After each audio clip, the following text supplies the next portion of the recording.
Yeah, hello students. How are you? Hope you all are fine. I am also fine. Okay, stay at home and be safe, my dear students. If you have any doubt about any topic, accounts, business study, and other things, you can call with me, and I will help you. Okay, now we are going to start a new topic. That name is recruitment.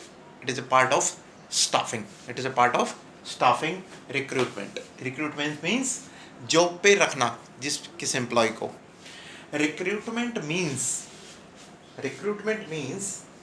including or including or attracting more candidates, ज़्यादा से ज़्यादा candidates को अपनी तरफ attract करना ताकि वो apply कर सके जॉब के लिए.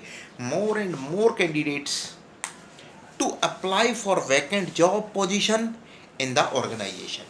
यानी कि संस्था के अंदर, ऑर्गेनाइजेशन के अंदर ज़्यादा से ज़्यादा आपके कैंडिडेट जॉब के लिए अप्लाई करें. रिक्रूटमेंट में इस बात को रखा जाता है. जनरल वे में हम ये कह सकते हैं, recruitment means search for candidates who can perform the vacant roles and including them to apply and come forward for filling the vacant roles. यानी कि हम जनरली ये भी कह सकते हैं कि भाई जो भी जिस जॉब के लिए हमने लोगों को एडवर्टीजमेंट की है, जॉब के लिए हमने ऐड डाली है, जिस भी जॉब के लिए, जनरल में हम ये बात कह सकते हैं, नॉर्मली उन कैंडिडेट्स ने अप्लाई किया है और उनको हम अपनी जो जॉब के लिए, जिस जॉब के लिए हमें रिक्वायरमेंट है, जिस भी एम्प्लॉय की, जिस भी डिपार्टमेंट में, हम उनको अपने पास रख लेंगे. इस जनरल वे में हम ये भी कह सकते हैं. आपको डेफिनेशन भी याद करना है. इट मीन्स इंक्लूडिंग और attracting more and more candidates. ज़्यादा से ज़्यादा कैंडिडेट्स को आप अपनी फर्म में आने के लिए इनवाइट करते हैं. उनमें से हम जो भी सिलेक्ट करेंगे उनको हम जॉब देंगे. To apply for vacant job position in the organisation. संस्था के अंदर ज़्यादा से ज़्यादा एम्प्लॉयों को हम अपनी तरफ अट्रैक्ट करेंगे और अप्लाई करेंगे वो लोग, और हमारी कंपनी में आएंगे. उनमें से किसी को भी जिस चीज़ के लिए हमें रिक्वायरमेंट है उनमें से सेलेक्ट कर लेंगे, उनमें से रिक्रूट कर लेंगे. फिर उसने क्या कहा, सोर्सेज ऑफ रिक्रूटमेंट, यानी कि जॉब पे रखने के क्या क्या तरीके हैं, नए एम्प्लॉइयों को जॉब पे रखने के क्या क्या तरीके हैं, नई जॉब क्रिएट करने के, और हम कहाँ कहाँ से उनको अपनी कंपनी में रख सकते हैं, अपनी कंपनी में बुला सकते हैं. हमें दो तरीके से है. There are two important sources of recruitment. यानी कि जॉब पे रखने के, लोगों को रिक्रूट करने के, एम्प्लॉइयों को रिक्रूट करने के हमारे दो तरीके हैं. एक तो होता है इंटरनल सोर्स, एक होता है एक्सटर्नल सोर्स. यानी कि हम अपने ऑर्गेनाइजेशन में, यानी कि अपनी फैक्ट्री में, अपनी कंपनी में, अपनी संस्था में, अपनी पार्टनरशिप फॉर्म में, या कोई भी जहाँ पे भी हम देखते हैं अपने सराउंडिंग एरिया में, उनमें से हम किसी भी एम्प्लॉय को सिलेक्ट कर लें और अपॉइंट कर दें. अब उसमें भी दो बातें कही गई हैं. क्या कही है, इंटरनल सोर्सेज ऑफ रिक्रूटमेंट, और दूसरा उसने क्या कहा, एक्सटर्नल सोर्सेज ऑफ रिक्रूटमेंट. यानी कि इंटरनल सोर्सेज में उसने क्या कहा, and under internal sources of recruitment the vacant job positions are filled by including the existing employees of the organisation. यानी कि जो ऑलरेडी संस्था के अंदर आपके काम कर रहे हैं, मान लीजिए 10,000 एम्प्लॉय आपकी कंपनी में काम कर रहे हैं और आपको एक अच्छे मैनेजर की ज़रूरत है. उन 10,000 में से मान लीजिए जो मैनेजर्स नहीं हैं, यानी कि जो ऑफिसर्स हैं, मान लीजिए 6,000 एम्प्लॉय ऐसे हैं जो खाली ऑफिसर्स हैं, या फिर आपके लेबर हैं, या फिर आपके फोर्थ ग्रेड के वर्कर्स हैं, या आपके फॉरमैन है, या फिर आपका सुपरवाइज़र है. अब उनमें से मान लीजिए 10,000 में से कुछ, मान लीजिए 8,000 एम्प्लॉय या 6,000 एम्प्लॉय ऐसे हैं जो फोर्थ ग्रेड के हैं, जो आपके ऑफिसर लेवल के नहीं हैं. तो उन 8,000 में से या 6,000 जो भी कहें, उनमें से आप सेलेक्ट कर लो किसी भी एक मैनेजर को, एक को, दो को, जितने भी आपको रिक्वायरमेंट है. यानी कि अपने सराउंडिंग एरिया में और आपकी ऑर्गेनाइजेशन के अंदर ही जो ऑलरेडी एम्प्लॉय काम कर रहे हैं, उनमें से एक को सिलेक्ट कर लो, उसको हायर जॉब पे, यानी कि हायर पोजीशन के ऊपर उसको हम रिक्रूट कर सकते हैं, उसको हम जॉब दे सकते हैं. उसने क्या कहा, the vacant job positions are filled by using existing employees, जो ऑलरेडी काम कर रहे हैं उनमें से सेलेक्ट कर लो only, and no outsiders are permitted in internal sources. यानी कि इंटरनल सोर्सेज के अंदर, इंटरनल सोर्सेज में हम अपने ही एम्प्लॉइयों में से किसी को सिलेक्ट कर लेंगे, हम उसमें से हम बाहर वालों में से किसी को नहीं बुलाते हैं। अगर हम इंटरनल सोर्सेज से रिक्रूट कर रहे हैं तो बाहर वाले को हम ऑफर नहीं करते job.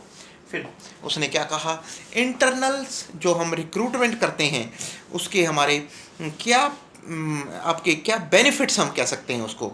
Internal sources of recruitment is very popular and common because of its advantages.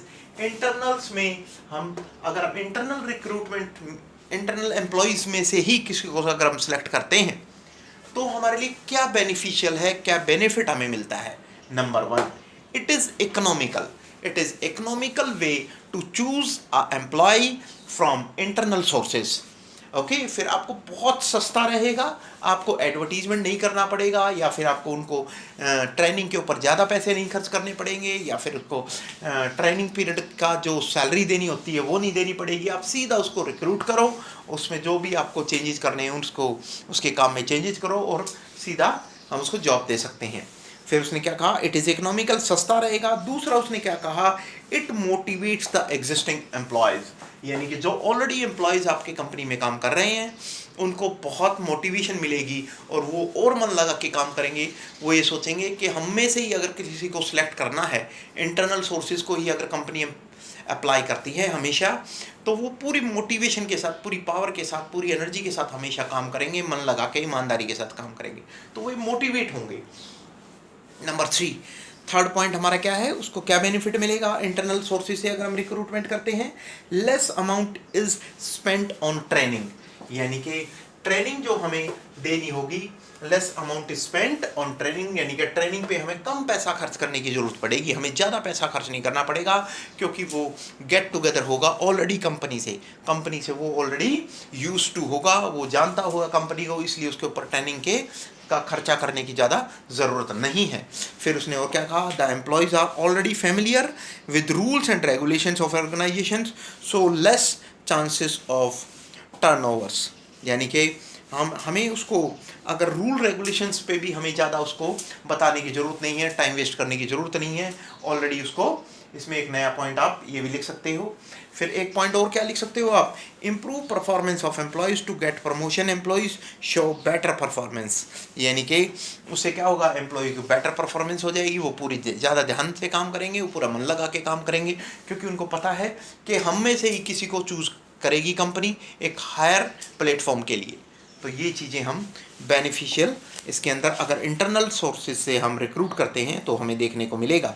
फिर उसने क्या कहा, through transfer employees get training also in the form of job rotation through. फिर हम इस तरह भी कर सकते हैं, इसका एक और बेनिफिट हम देखने को मिल सकता है, यानी कि रोटेशन जॉब भी देख सकते हैं हम। क्या पता, जैसे मान लीजिए हमारे पास हमारा कोई बैंक है, एक प्राइवेट बैंक है, उसकी ऑल ओवर इंडिया 200 ब्रांचेज़ हैं, मान लीजिए 200 ब्रांचेज हैं। अब एक लेवल पे ही मान लीजिए कोई ऑफिसर्स काम करते हैं, 200 ब्रांचेज में 10,000 एम्प्लॉय काम करते हैं, उस 10,000 में से 1,000 एम्प्लॉय ऐसे हैं जो ऑफिसर लेवल के हैं, उनमें से किसी एक को सिलेक्ट करना है तो कैसे सिलेक्ट कर सकते हैं, 1,000 में से रोटेशन जॉब देके। जैसे एक कंपनी में एक ब्रांच में एक बार उसको भेजो, फिर दूसरी ब्रांच में दूसरे को भेजो, तीसरी ब्रांच में पहले वाले को भेज दो, इस तरह रोटेट करके हम अगर उसको उनमें से एम्प्लॉइयों को भेजते हैं अलग अलग ब्रांचेस पे काम करने के लिए, तो उनमें से भी हम उसको सिलेक्ट कर सकते हैं। नेक्स्ट पॉइंट हम कह सकते हैं, through transfer surplus employees can be shifted to other department, यानी कि अगर मान लीजिए कोई एक्स्ट्रा एम्प्लॉयज़ हैं आपके पास, एक्स्ट्रा एम्प्लॉयज़ को हम दूसरे डिपार्टमेंट में भेज सकते हैं, और दूसरे डिपार्टमेंट से अगर हमारा कोई अच्छा एम्प्लॉय हमें मिलता है, अगर अच्छा मेहनती कोई एम्प्लॉय मिलता है, ऑनेस्टली एम्प्लॉय मिलता है, हार्ड वर्किंग मिलता है, तो हम उसको वहाँ से अपने पास बुला लेंगे और अपने पास से जो एक्स्ट्रा स्टाफ है वो दूसरी जगह हम उसको शिफ्ट कर सकते हैं। इस तरह भी हम रिक्रूट कर सकते हैं, एम्प्लॉयों को जॉब पे रख सकते हैं। फिर ये हमारे बेनिफिट्स थे। इसके बाद हमारे पास आते हैं ड्रॉबैक्स। यानी कि अगर हम इंटरनल रिक्रूटमेंट ही करते रहेंगे, तो ऑर्गेनाइजेशन के अंदर से ही अगर हम रिक्रूट करते हैं एम्प्लॉइयों को, तो उससे हमें लॉसेस भी देखने को मिल सकते हैं, यानी कि डीमेरिट्स भी, डिसएडवांटेजेस भी हमें देखने को मिल सकता है। वो क्या है? Under the internal recruitment fall, अब हमें क्या क्या हो सकता है? फॉलोइंग ड्रॉबैक्स और डीमेरिट्स ऑफ इंटरनल रिक्रूटमेंट। अब ड्रॉबैक्स क्या हैं इंटरनल रिक्रूटमेंट के, देखते हैं। पहला पॉइंट उसने क्या कहा? नो फ्रेश और new ideas will come in the organisation, यानी कि जो नया आइडिया कोई लेके आएगा एम्प्लॉयज़, या फ्रेश एम्प्लॉयज़ आएगा, यानी कि हमारे जो पुराने एम्प्लॉय बूढ़े हो गए हैं उन्हीं में से अगर हम छाटेंगे, तो नया फ्रेश एम्प्लॉय जो एनर्जेटिक है, जो नई आइडिया लेके आया है, नया आइडिया लेके आया है, वो हम नहीं सिलेक्ट कर पाएंगे उनमें से, क्योंकि हम इंटरनल से करेंगे। तो हमें ये सबसे बड़ा ड्रॉबैक हमें देखने को मिलेगा। Number 2, now next point is there will be limited choice, यानी कि हम इंटरनल सोर्सेज से हम अगर रिक्रूट करते हैं, मान लीजिए आपकी ऑर्गेनाइजेशन में 10,000 एम्प्लॉय हैं, उनमें से ही आपको किसी एक एम्प्लॉय को सिलेक्ट करना है, तो 10,000 से बाहर तो आ नहीं सकते। लेकिन अगर आप एक्सटर्नल सोर्सेज से रिक्रूट करते हैं, बाहर एप्लीकेशन एडवर्टीजमेंट करते हैं, एम्प्लॉयों को बुलाते हैं, तो 10,000 की जगह 10 लाख एम्प्लॉय हो सकता है आपके पास आ जाएं, उनमें से हमें सिलेक्ट करने को मिल सकता है अच्छा एम्प्लॉय। तो ये कह रहा है कि there will be limited choice, यानी कि एम्प्लॉय हमारे बिल्कुल लिमिटेड हैं, उनमें से हमें किसी एम्प्लॉय को सिलेक्ट करना पड़ेगा फॉर हायर जॉब के लिए, हायर जॉब के लिए हमें रिक्रूट करना पड़ेगा। नेक्स्ट पॉइंट, फ्रीक्वेंट ट्रांसफर में reduce the productivity of employees, यानी कि अगर हम लगातार, अगर बार बार हम क्या करते रहेंगे, ट्रांसफ़र करते रहेंगे, तो हमें काफ़ी दिक्कतों का सामना करना पड़ सकता है। अगर हमें बार बार ट्रांसफ़र करते रहेंगे तो वो स्टेबल नहीं हो पाएंगे एम्प्लॉय। अगर हम बार बार एक जगह से दूसरी जगह पर ट्रांसफ़र करेंगे, फिर उसमें से सेलेक्ट करेंगे, तो ये भी हमारे लिए एक बड़ा ड्रॉबैक है। एम्प्लॉय खुश नहीं होगा और वो अच्छे से काम नहीं कर पाएगा, क्योंकि उसको पता है कि हो सकता है आज उसकी ट्रांसफ़र हो जाए, कल हो जाए, तो उसके माइंड में ये टेंशन रहेगी और हम उसकी स्किल का प्रयोग नहीं कर पाएंगे। इसलिए हमें इंटरनल सोर्सेज का ये ड्रॉबैक है। एक पॉइंट और है, not suitable for new organisation, not suitable for new organisation, नए ऑर्गेनाइजेशन के लिए ये तरीका सूटेबल नहीं है कि इंटरनली ही हम कोई सिलेक्ट कर दें अगर एम्प्लॉय को, ये ठीक नहीं है। क्यों? क्योंकि वो नया ऑर्गेनाइजेशन है, नई उसको आइडिया चाहिए, उसको नया फ्रेश चाहिए, एनर्जेटिक एम्प्लॉय चाहिए, वो अगर नहीं मिलेगा पुराने ऑर्गेनाइजेशन में से, तो फिर वो काफ़ी दिक्कत आएगी, वो सर्वाइव नहीं कर पाएगा ऑर्गेनाइजेशन। तो इसलिए इंटरनल सोर्सेज में से अगर हम रिक्रूट करते हैं तो ये ड्रॉबैक्स देखने को हमें मिल सकती हैं। Now next we can explain about the next topic. Under the internal recruitment, following methods of the recruitment are used. अब हम क्या कह सकते हैं, अगर हमें इंटरनल रिक्रूटमेंट करनी है, under the internal recruitment following methods of recruitment are used, यानी कि इंटरनली ही अगर आपको रिक्रूट करना है, इंटरनली ही आप चाहते हैं इंटरनली ऑर्गेनाइजेशन में से ही हम सेलेक्ट कर लें एम्प्लॉय को, तो ये हमारे फॉलोइंग मेथड्स हम इसको अप्लाई कर सकते हैं। पहला मेथड क्या है? वी कैन से ट्रांसफ़र, यानी कि transfer means shifting of employees from one job position to other at the same level of authority, यानी कि सेम लेवल ऑफ अथॉरिटी पे, सेम लेवल पे हम ट्रांसफ़र करेंगे एक एम्प्लॉय को दूसरे एम्प्लॉय से। उसमें से हम उसको देखेंगे कि भाई ये अगर हमारे पास, अगर मान लीजिए फॉर एग्जांपल दिल्ली ब्रांच को, या आप मान लीजिए नीमराना ब्रांच में, अगर नीमराना में कोई ब्रांच है बैंक की, और आपको एक बॉम्बे ब्रांच का एम्प्लॉय बहुत अच्छा लगा, उसकी स्किल अच्छी है, तो वहाँ से उसको यहाँ बुला लो और यहाँ वाले को बॉम्बे भेज दो। फिर उसमें से अगर आपको लगता है बॉम्बे ब्रांच का अगर कोई एम्प्लॉय आपके लिए सूटेबल है तो उसको रख लो, नहीं तो कोलकाता ब्रांच से आप मंगवा सकते हो, दूसरे एम्प्लॉय को बुला सकते हो। अगर वहाँ पे कोई स्किल्ड वर्क एम्प्लॉय है तो उस ब्रांच से भी आप बुलवा सकते हो उसको। तो ट्रांसफ़र करके आप एक अच्छे एम्प्लॉय को सिलेक्ट कर सकते हो। ये पहला तरीका है। कौन सा? इंटरनल सोर्सेज में। अगर आप रिक्रूट करना चाहते हो तो इंटरनली में सबसे पहला पॉइंट है, ट्रांसफ़र करके आप एम्प्लॉय को सिलेक्ट कर सकते हो। दूसरा पॉइंट उसने क्या कहा? प्रमोशन, यानी कि आपका जो सबऑर्डिनेट है, जो आपके नीचे काम करता है, उसको हायर लेवल पे पहुंचा सकते हैं हम, और हायर वाले को और हायर पोजीशन पे हम उसको रिक्रूट कर सकते हैं। उसने कहा promotion refers to shifting of employees from one job position to other with higher level of authority. यानी कि अगर मान लीजिए कोई वर्कर है, वर्कर को सुपरवाइजर बना दो, सुपरवाइजर को असिस्टेंट मैनेजर बना दो, असिस्टेंट मैनेजर को मैनेजर बना दो। तो इस तरह ये हम प्रमोशन करके भी एम्प्लॉय को सिलेक्ट कर सकते हैं। Promotion refers to shifting of employees from one job position to other with higher level of authority. Got it? जैसे for example in promotion the authority level, the rank, responsibility of employees and or increase generally with the promotion, their increase in compensation और salary also। यानी कि हम जो already हमारे employee हैं, जो हमारे लोअर लेवल पे हैं, तो उसको हायर अथॉरिटी की जॉब दे सकते हैं, उसकी सैलरी इंक्रीज़ कर देंगे, उसके पर्क्स इंक्रीज़ कर देंगे, या फिर उसका जो भी उसके अलाउंसेस बनते हैं, अलाउंसेस हम दे देंगे उसको। यानी कि जैसे कि transport allowance, DA dearness allowance, या फिर आपका हाउस रेंट अलाउंस, ये सब चीज़ें हम प्रमोशन कर देंगे और उसको काफ़ी फैसिलिटी हम दे सकते हैं। इससे वो मोटिवेट भी हो जाएंगे। नंबर 2, फिर उसने क्या कहा, पहला पॉइंट तो उसने क्या कहा, फिर एक्सटर्नल सोर्सेज ऑफ रिक्रूटमेंट। पहले तो हम अब तक हमने इंटरनल सोर्सेज पढ़े, हमने ये फर्स्ट पॉइंट हमने पढ़ा। अब हम एक्सटर्नल सोर्सेज ऑफ रिक्रूटमेंट, यानी कि एक्सटर्नल सोर्सेज ऑफ रिक्रूटमेंट को हम रीड करते हैं। पहला पॉइंट अब था हमारा इंटरनल सोर्सेज, फिर हम एक्सटर्नल, यानी कि अगर हमें एम्प्लॉय को बाहर से हायर करना है, अगर हम, आपको पता है आपके ऑर्गेनाइजेशन में वो स्किल्ड एम्प्लॉय या वो ऑनेस्ट एम्प्लॉय नहीं है, तो बाहर से भी आप एम्प्लॉय को हायर कर सकते हो। It means that is called external sources of recruitment. When the candidates from outside the organization are invited to fill the vacant job position, then it is known as external recruitment. यानी कि बाहर से अगर आप किसी employ को higher करते हो तो उसको क्या कहते हैं, एक्सटर्नल रिक्रूटमेंट कहा जाता है उसको। Now next point is external recruitment. अब हमें एक्सटर्नल रिक्रूटमेंट के कुछ बेनिफिट्स हैं और उसके कुछ मेरिट्स हैं, कुछ डीमेरिट्स हैं, एडवांटेज हैं, डिसएडवांटेजेस हैं, वो देख लेते हैं हम लोग। एक्सटर्नल अगर हम सोर्सेज से एम्प्लॉय को रिक्रूट करते हैं, एम्प्लॉय को जॉब पे रखते हैं, तो उसके लिए हमें क्या बेनिफिट मिलेंगे वो देखते हैं। नंबर 1 कह रहा है फ्रेश टैलेंट, यानी कि हमें नया टैलेंट मिलेगा, नई टेक्नोलॉजी वाला हमें एम्प्लॉय मिल सकता है बाहर से।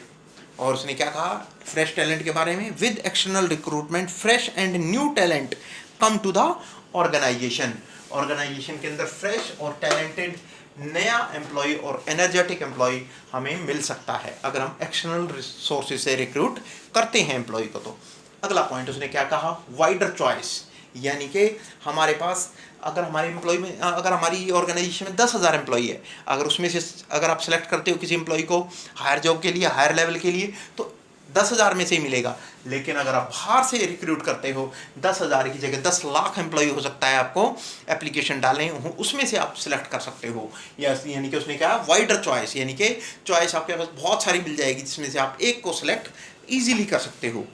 तो इसने क्या कहा वाइडर चॉइस में, through external recruitment the organisation gets wider choice, यानी कि ज़्यादा चॉइस, यानी कि ज़्यादा एम्प्लॉय में से आपको सिलेक्शन करने के लिए चॉइस मिल जाएगी।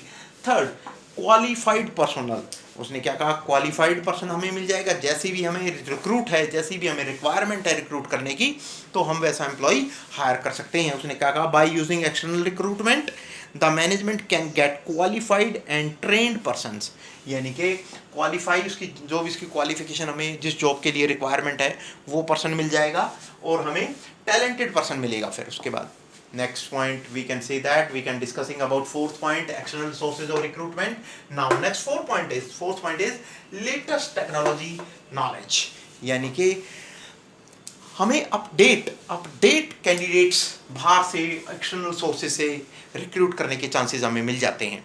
यानी कि उसने लेटेस्ट टेक्नोलॉजी, नया कंप्यूटर सॉफ्टवेयर सीखे हैं, नया कंप्यूटर के सॉफ्टवेयर उसको पता है या नई टेक्निक्स पता है उसको, वो हमें बाहर से ही मिल पाते हैं। फिर उसने क्या कहा through campus placement organisation can get employees with the latest technological knowledge, यानी कि हमें अगर कैंपस से ही अगर किसी एम्प्लॉय को ले लेते हैं, किसी कॉलेज से ले लेते हैं या किसी यूनिवर्सिटी से वो डिग्री कर रहा है, तो हम वहाँ से उसको हम बुला सकते हैं, उसको रिक्रूट कर सकते हैं जॉब के लिए। नंबर 5 कॉम्पिटिटिव स्पिरिट्स, यानी कि कॉम्पिटिटिव स्पिरिट्स में उसने क्या कहा, through external recruitment when outsiders join the organization, this develops a competitive spirit in existing employees of the organization। अगर हम बाहर से किसी एक्सटर्नल सोर्सेज से हम किसी को रिक्रूट करते हैं तो जो ऑलरेडी हमारे पास ऑर्गेनाइजेशन के अंदर एम्प्लॉयज़ हैं उनमें और बाहर वाले में भी हम कंपैरिजन करके देख सकते हैं, उनमें एक नया कंपटीशन क्रिएट हो जाएगा और कौन अच्छा काम करेगा, कौन ज़्यादा जल्दी काम करेगा, ज़्यादा प्रोडक्शन करेगा, ये भी कंपनी के अंदर होड़ लग जाती है और ये भी हमें देखने को मिल सकता है। फिर उसने क्या कहा, उसके कुछ डीमेरिट्स हैं, कुछ नुकसान भी हमें देखने को मिलते हैं अगर हम एक्सटर्नल से रिक्रूटमेंट करते हैं, सोर्सेज से रिक्रूटमेंट करते हैं। उसके demerits we are going to discussion about this. Number 1 point, the moral of existing employees goes down और फॉल, यानी कि जो ऑलरेडी एम्प्लॉय काम कर रहे हैं उनका मोरल गिर जाएगा। वो सोचेंगे हम में से किसी को सिलेक्ट नहीं किया, बाहर से किसी को बुला लिया है, तो हम जो ऑलरेडी काम कर रहे हैं उनका मोरल गिर जाएगा और वो ज़्यादा अच्छे से काम नहीं करेंगे, क्योंकि उनको पता है एक हायर लेवल पे बाहर वाले एम्प्लॉय को ही बुलाया जाएगा, तो हम क्यों ज़्यादा काम करें। तो ये उनके लिए डीमेरिट्स है अगर हम एक्सटर्नल सोर्सेज से रिक्रूट करते हैं तो। फिर उसने क्या कहा, अगला point B part, the new employees may not adjust in the rules and regulations of the organisation, which means more chances of turnovers. यानी कि उसने क्या कहा, अगर हम नया एम्प्लॉय बाहर से हायर करते हैं ऑर्गेनाइजेशन से तो हो सकता है हमारी कंपनी के रूल एंड रेगुलेशंस उसको एडजस्ट ना हो पाए, वो हो सकता है कंपनी को छोड़ के चला जाए वो। ये भी एक आपका डिसएडवांटेज है, डीमेरिट्स है। C part, next point we can say, we are discussing about the C part. It is expensive as to invite the outsources to apply for the job. Companies have to bear heavy burden of advertising। यानी कि बाहर से अगर employ का हमें higher करना है तो बहुत सारी ऐड करना पड़ेगा, बैनर लगाने पड़ेंगे, या न्यूज़पेपर में डालना पड़ेगा, या आपको इंटरनेट पे स्पेस को हायर करके उस पर डालना पड़ेगा। तो ये बहुत सारा खर्चीला काम है, यानी कि एक्सपेंसिव वर्क है ये। नेक्स्ट पॉइंट है last point D, lengthy process. यानी कि अगर हमें रिक्रूट करना है एम्प्लॉय को, नए मैनेजर को अपॉइंट करना है तो लेंदी प्रोसेस है, ये समय लग जाता है इसमें।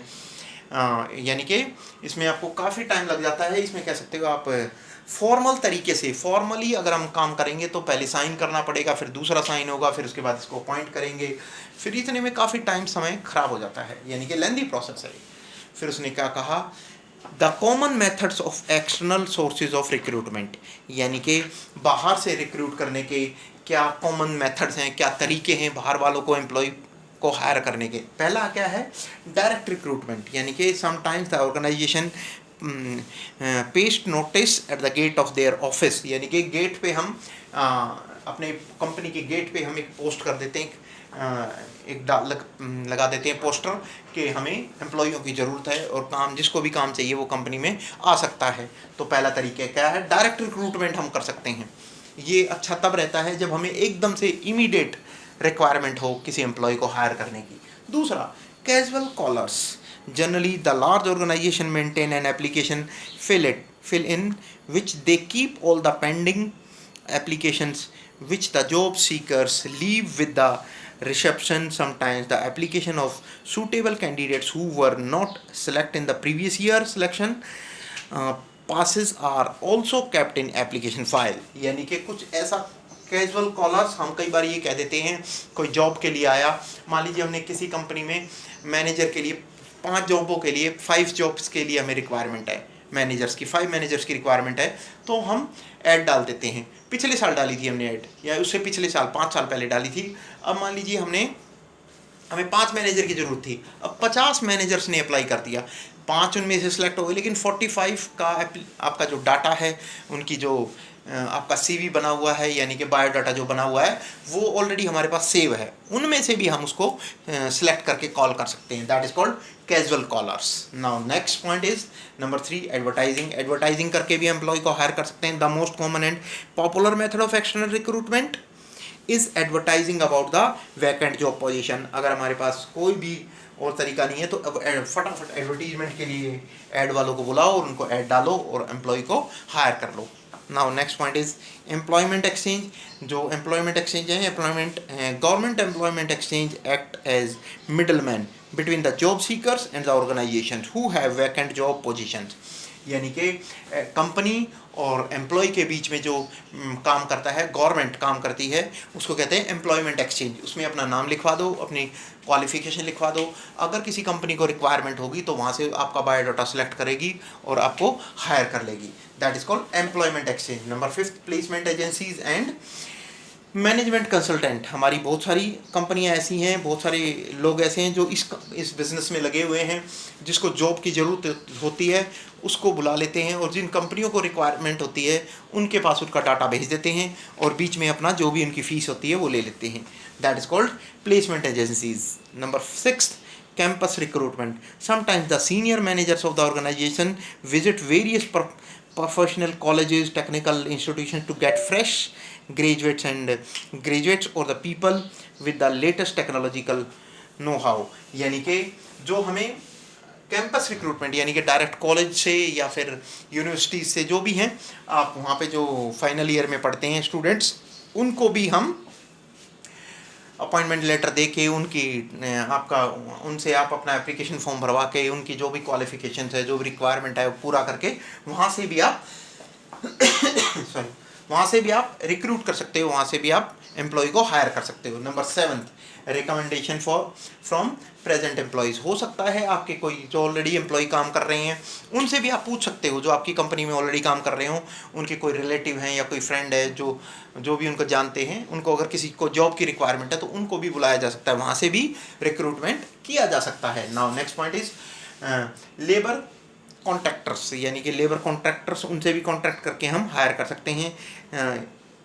Jobbers and contractors are people who keep in touch with the labor in village and rural areas, and whenever there is vacancy or requirement of labor in the factory or in the construction site, they bring the labor from the village and supply to businessmen। यानी कि गांव जाके या किसी भी आपका city से जाके एम्प्लॉय को हायर कर सकते हो, ले सकते हो, और लेबर कंस्ट्रक्शन उनके थ्रू भी आप एम्प्लॉय को हायर कर सकते हो। एडवर्टाइजिंग ऑन टेलीविज़न पे भी ऐड डाल के आप एम्प्लॉय को हायर कर सकते हो। वेब पब्लिशिंग यानी कि नेट पे भी डाल के अपना नेट पे डाल के सर्च कर सकते हो, आप किसी भी एम्प्लॉय को हायर कर सकते हो। फिर इंटरनल और एक्सटर्नल में डिफरेंस क्या क्या है, मीनिंग बताना है पहले। Internal recruitment means making use of existing staff to fill up the vacant job position in the organisation, और external recruitment means making use of new personnel और outsider to fill up the vacant job. Number 2, time, it is a less time consuming. कौन सा, internal में time कम लगता है, external में time ज़्यादा लगता है। फिर थर्ड पॉइंट है इकोनॉमी, ये क्या कहते हैं, मोर इकोनॉमी होता है इंटरनल, ये सस्ता होता है, ये महंगा होता है। नेक्स्ट क्वालिटी इंटरनल में लिमिटेड क्वालिटी होती है, इसमें क्वालिटी हम ज़्यादा देखने को मिल सकती है, वाइडर चॉइस होती है। और मोरल ऑफ द एम्प्लॉय, इसमें मोरल क्या कहता है, this method boost up the moral of the employees और this method bring down the employees. अगर इंटरनल में से सिलेक्ट करते हो तो मोरल बूस्टअप होगा एम्प्लॉय का, इसमें मोरल डाउन हो जाएगा employees. Okay, see you students, okay, see you in next video.